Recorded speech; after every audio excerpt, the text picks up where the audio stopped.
এই মুহূর্তে আমাদের সঙ্গে টেলিফোনে রয়েছেন বিজেপি নেতা সজল ঘোষ। সজলদা, ফারাক্কা চাকুলিয়ার পর ছবিটার বিন্দু মাত্র বদল হয়নি, সেটা আজকের বিডিও অফিসের এই ছবিটা দেখেই বোঝা যাচ্ছে। কিন্তু যেখানে গতকাল সর্বোচ্চ আদালত একেবারে কড়া নির্দেশ দিয়েছিল, অ্যাকনোলেজমেন্ট স্লিপ দিতে হবে, পরিস্থিতি নিয়ন্ত্রণে রাখতেই হবে রাজ্য পুলিশকে, তারপরও আইন শৃঙ্খলার এই পরিস্থিতি কেন? সুপ্রিম কোর্টের কোন নির্দেশটা আজ অব্দি রাজ্য সরকার মেনেছে যে এই নির্দেশটা মানবে? চাকুলিয়াতে শুধু ধ্বংসস্তূপে পরিণত হয়নি বিডিও অফিস, গান্ধীজিও দ্বিখণ্ডিত হয়েছেন। গান্ধীজিও দ্বিখণ্ডিত হয়েছেন চাকুলিয়াতে। এবং আমি বলছি, এটা না দলের তরফ থেকে নির্দিষ্ট মানে একদম এজেন্ডা করে বলে দেওয়া হচ্ছে আজ এটা ভাঙবে, কাল ওটা ভাঙবে, পরশু ওটা ভাঙবে। একসাথে সব জায়গায় হচ্ছে না। কিন্তু যদি মানুষের হ্যারাসমেন্ট সোমবার মঙ্গলবার হয় আজকে, তাহলে গত সোমবার তারা খুব স্বাভাবিক ছিল তা তো নয়। হঠাৎ স্বতঃস্ফূর্ত বহিঃপ্রকাশ নয়, এক একটা জায়গায় এক এক দিন করে ভাঙানো হচ্ছে এবং সেই খবর ছড়ানো হচ্ছে আতঙ্কের পরিবেশ তৈরি করার জন্য। সুপ্রিম কোর্ট যাই বলুক, এটা ওরা মানবে না। এবং আমি আপনাকে বলছি, আপনি দেখে নিন, বিশেষ বিশেষ জায়গাতেই হচ্ছে, সর্বত্র হচ্ছে না। অসুবিধা হলে তো সবার হচ্ছে, এটা তো আমি অস্বীকার করছি না যে কিছু মানুষের অসুবিধা হচ্ছে। আপনার যে কোনো সংস্কারেই লোকে স্লোগানটাই আছে, টুডেজ পেন টুমরোজ গেন। তো এই টুমরোজ গেনের জন্য টুডেজ পেনে বাকি রাজ্যের 70% মানুষ সহ্য করতে পারে, 30% মানুষ ভেঙে চুরে জ্বালিয়ে দিচ্ছে, সাংবাদিকদের ধরে পেটিয়ে দিচ্ছে। এটা কেন হচ্ছে? আপনি দেখুন যে সব একই রকম জায়গায় হচ্ছে। অসুবিধা হলে শিয়ালদাতে হচ্ছে, হাওড়াতে হচ্ছে। ধন্যবাদ। কেন? ফারাক্কা চাকুলিয়ার পর বাসন্তী, ফের শুনানি কেন্দ্রে কিভাবে তাণ্ডব চললো দেখুন।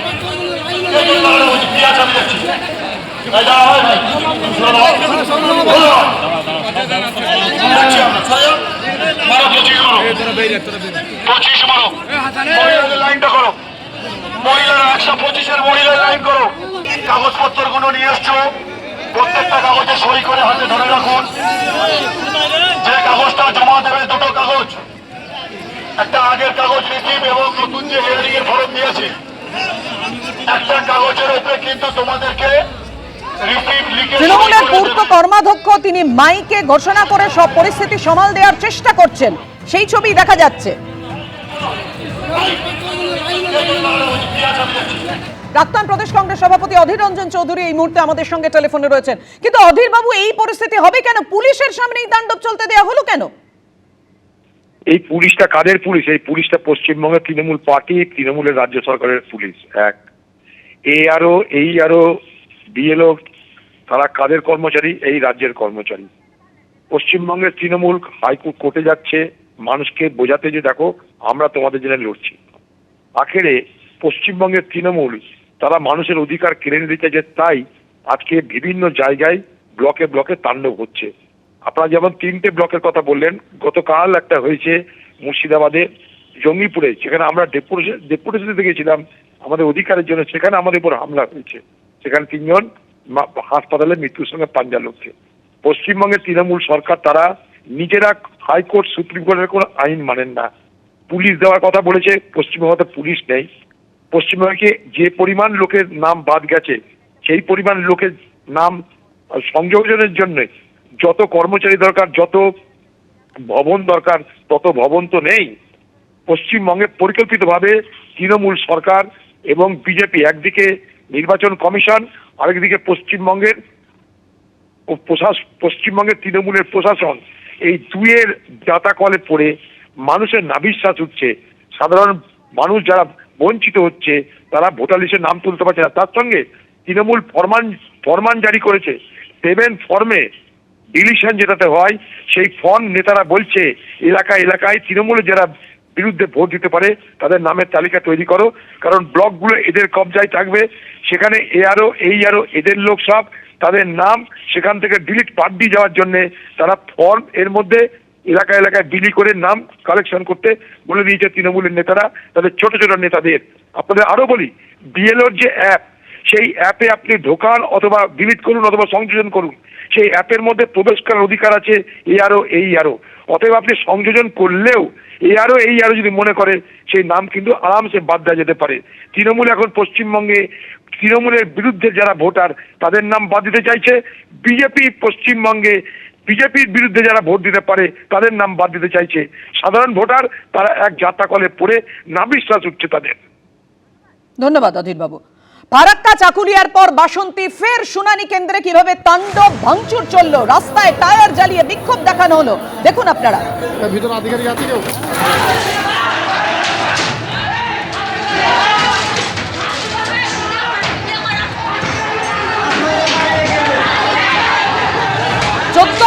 পরপর দুদিন চাকুলিয়া ফারাক্কার ছবি আপনাদের সামনে রেখেছি, আর আজকে বাসন্তীর ছবিটা দেখুন।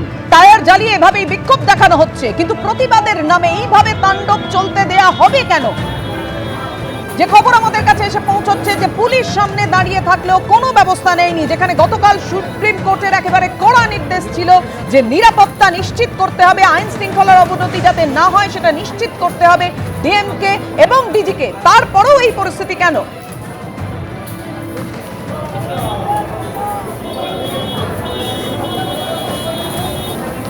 কথা বলবো এই মুহূর্তে আমাদের সঙ্গে টেলিফোনে রয়েছেন সিপিএম নেতা শতরূপ ঘোষ। কি বলবে শতরূপ? দেখুন, সুপ্রিম কোর্টের নির্দেশ ছিল আইন শৃঙ্খলা পরিস্থিতি বজায় রাখতে হবে। সুপ্রিম কোর্টের এটাও নির্দেশ ছিল যে ডকুমেন্ট জমা নিয়ে ইলেকশন কমিশনকে তার রিসিপ্ট দিতে হবে, সহ আরো একগুচ্ছ নির্দেশ ছিল।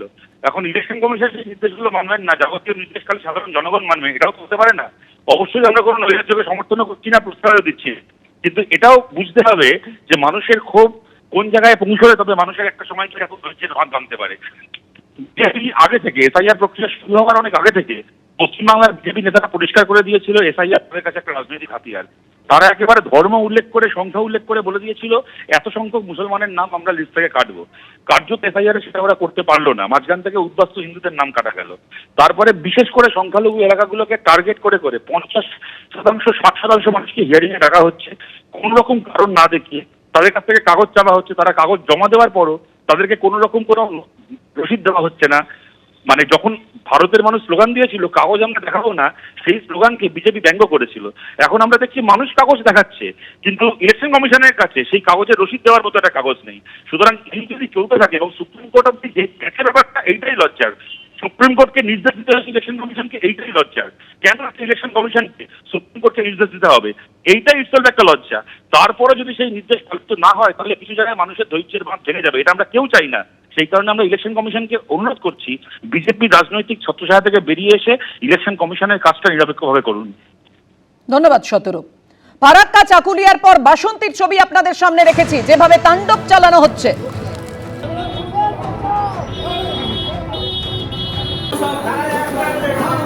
বাসন্তী পঞ্চায়েতের সহকারী সভাপতি কি বলছেন তিনি, দেখুন। ভিতরে আধিকারিক আছে কেউ? একাধিক যুবকরা যারা উত্তেজিত হয়ে গেছে, সেই জায়গায় দাঁড়িয়ে তারা কোর্ট বলছে, সুপ্রিম কোর্ট বলছে রিসিপ্ট দিতে হবে, আর আমাদের আধিকারিকরা বলছে আমরা কোনো রিসিপ্ট দেওয়ার কোনো আমরা অর্ডার পাইনি। এবার সেই জায়গায় দাঁড়িয়ে শুরু হয়েছে, ওখান থেকে উত্তেজিত শুরু হয়েছে ওই জায়গাটা থেকে। তারপরে উত্তেজিত হওয়ার পরে আমরা যখন আসলাম, আমরা একটা প্রোগ্রামে ছিলাম, আমরা একটা উচ্চমন্ত্রী স্কুলে একটা প্রোগ্রাম ছিল, সেখান থেকে শুনতে পেলাম যে আমাদের এখানে গন্ডগোল হচ্ছে। সবাই আসলাম, আসার পর সবাইকে ঠান্ডা করলাম এবং সেখানে আমাদের টায়ার জ্বলছিল, সেখানে আমরা জল দিয়ে সবাইকে পরিচয় করলাম। এমন সময় উত্তেজিত জনতা কিছু মারামারি ধস্তাধস্তি হয়েছে। নথিতে গরমিল থাকলে শুনানিতে হাজির হতেই হবে, কিন্তু তাই বলে হয়রানি কেন? বারবার যখন সাধারণ মানুষ এই প্রশ্ন তুলছেন এবং এটাও তারা বলছেন যে একেবারে কোন কোন নথি আমরা জমা দিচ্ছি তার রসিদ দিতে হবে, এবং এই নিয়ে গতকাল সুপ্রিম কোর্ট একেবারে কড়া নির্দেশ দিয়েছিল। কিন্তু তারপরেও দেখুন আজকে বিভিন্ন জায়গায় তাণ্ডব চললো, কিন্তু বাসন্তীর যে ছবি আমরা দেখতে পাচ্ছি, যে ছবি আমাদের কাছে এসে পৌঁছেছে, সেটাই আপনাদের সামনে রেখেছি। নথি জমা দেওয়ার পরও রসিদ পাচ্ছেন না তারা। এই অভিযোগকে সামনে রেখে তারা বিক্ষোভ দেখাচ্ছেন। কিন্তু প্রশ্নটা এখানে যে প্রতিবাদের নামে এভাবে তাণ্ডব চলবে কেন? এইভাবে ভাঙচুর করা হবে কেন চেয়ার টেবিল? কেন এইভাবে বিক্ষোভ? কেন ব্যবস্থা নেবে না রাজ্যের পুলিশ?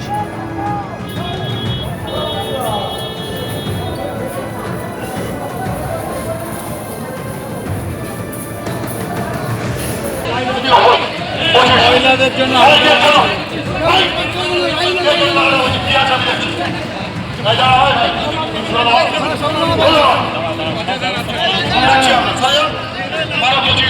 25 মারো, মহিলাদের লাইনটা করো, মহিলারা 125-এর মহিলার লাইন করো।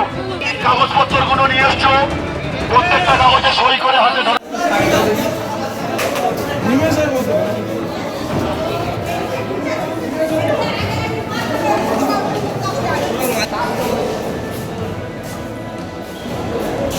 এই দেখুন শুনানি কেন্দ্রের ভেতরের ছবি দেখেছি আপনাদের সামনে। দেখুন কিভাবে চেয়ার টেবিল ভাঙচুর করা হয়েছে, প্রায় কার্যত একেবারে ভেঙে গুড়িয়ে দেওয়া হয়েছে বলাই যায়। এইভাবেই চলেছে তাণ্ডব। রাস্তায় আগুন ধরিয়ে দেওয়া হয়েছে, টায়ার জ্বালিয়ে বিক্ষোভ দেখানো হচ্ছে। দেখুন নথিপত্র ছড়িয়ে ছিটিয়ে পড়ে রয়েছে, বোঝাই যাচ্ছে এসআইআর এর ফর্ম বিভিন্ন জায়গায় এইভাবে ছড়িয়ে ছিটিয়ে রয়েছে শুনানি কেন্দ্রে।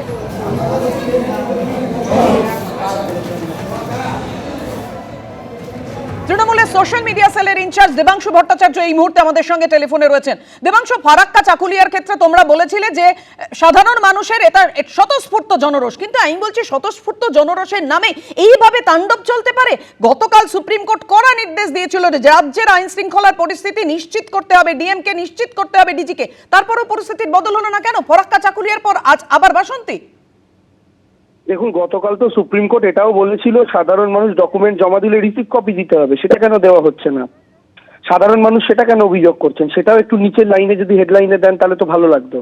অবশ্যই কালকে একদম বলা হচ্ছে, নির্দেশ দিয়েছিলেন একদম সেটা। পাশাপাশি কেন এটাও আমি রাখা বলছি, হচ্ছে যে অ্যাকনলেজমেন্ট স্লিপ কেন দেয়া হচ্ছে না, একদম, সাধারণ এবং মানুষ কি আমার অভিযোগ কথা করছেন হচ্ছে, সেটাও দেখুন, আমরা বলছি, কিন্তু আমি বলছি সাধারণ- বিক্ষোভের নামে এইভাবে তো তাণ্ডব চলতে দেওয়া যেতে পারে না, তাই না দেবাংশু? একদম না, একদম চলতে দেওয়া যেতে পারে না। চলতে দেওয়া হচ্ছে না বলেই এখনো অব্দি দুটো তিনটে শুনেছেন। সাধারণ মানুষ যেভাবে ক্ষিপ্তর হয়ে রয়েছে তাতে পশ্চিমবঙ্গের প্রত্যেকটা ব্লকে প্রত্যেকটা অঞ্চলে সাধারণ মানুষের ক্ষিপ্ত হয়ে ওঠার কথা, কিন্তু পুলিশ প্রশাসন সক্রিয় আছে বলে এবং পলিটিক্যালি আমরা সাধারণ মানুষের সাথে কানেক্টেড থেকে তাদেরকে বোঝানোর শান্ত করার চেষ্টা করছি বলেই একটা দুটো ঘটনা শুনতে পাচ্ছেন, 200টা 300টা নয়।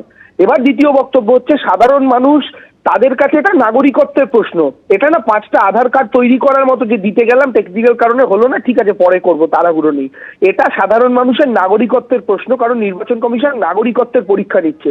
সেখানে সুপ্রিম কোর্ট বলে দেওয়ার পরও রিসিভ কপি দেওয়া হবে না, অলরেডি তো 90% লোক ডাক পেয়ে গেছে, তাদের ক্ষেত্রে কি হবে? এই প্রশ্ন তো আমাদের পাড়ায় পাড়ায় লোকজন করছে যে ভাই আমরা তো ক্যাম্পে ঘুরে চলে এসেছি, আমাদের তো রিসিভ কপি দেয়নি, আমরা কোথা থেকে পাবো, আমাদেরটা কি হবে? তো এই যে সাধারণ মানুষের ব্যাপার এবং তার সঙ্গে নির্বাচন কমিশনের যে তুগলকি আচরণ, প্রথম থেকে তৃণমূল কংগ্রেস যে বিষয়গুলো বলে চলেছিল তখন অনেকে অগ্রাহ্য করেছিল সেগুলোকে, আজকে তো সেই পয়েন্টগুলোই দেখা যাচ্ছে আলটিমেটলি হচ্ছে যে অনুপ্রবেশকারী রোহিঙ্গা ধরার জন্য নয়, সাধারণ বাংলা ভাষায় কথা বলা পশ্চিমবঙ্গের সাধারণ বাঙালিকে ভোটার তালিকা থেকে সরিয়ে গুজরাট থেকে বর্গীদের বাংলায় ঢোকানো পার্মানেন্ট ব্যবস্থা করো, এটাই তো আসল কৌশল। আমরা আপনাদের মাধ্যমে সাধারণ মানুষকে বলবো শান্ত থাকার কথা। পুলিশ প্রশাসন আছে, আমরাও দলগতভাবে সাধারণ মানুষের সঙ্গে কানেকশন বিল্ড করে কমানোর চেষ্টা করছি, কিন্তু তারপরেও বলবো প্লিজ নির্বাচন কমিশন সুপ্রিম কোর্টের থেকে যে কথা শুনেছেন সেই দায়িত্ব প্লিজ যেন তারা পালন করেন। ধন্যবাদ দেবাংশু। এবিপি আনন্দ, এগিয়ে থাকে, এগিয়ে রাখে।